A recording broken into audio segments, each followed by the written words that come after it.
Mazingaombwe hayataisha duniani, na ukistaajabu ya Tanzania hujaona ya Uganda kuhusiana na mambo ya uganga.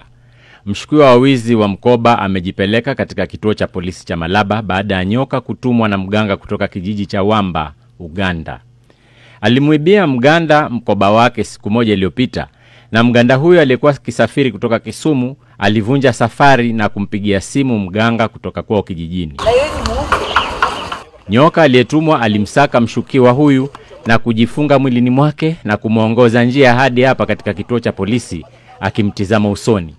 Akiwa na mkoba wake wa wizi mgongoni, mshukiwa ambaye kwa sasa hana uwezo wa kuzungumza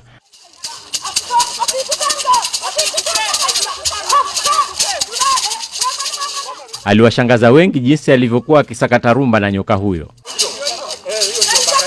Mwenye mkoba akampigia simu mganga wake na kumfahamisha kwamba kuna mshukiwa katika kituo cha polisi cha Malaba.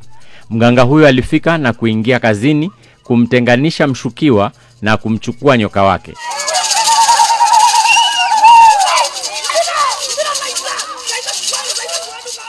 Msafiri naye alichukua mkoba wake,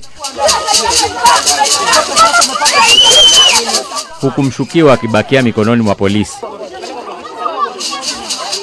Ajabu, haikujulikana kama mganga alilipwa pesa ngapi kwa kazi hii ya kustajabisha, lakini anatarajiwa kurejea tena siku nyingine ili kumuugua mshukiwa arejee kama alivyokuwa.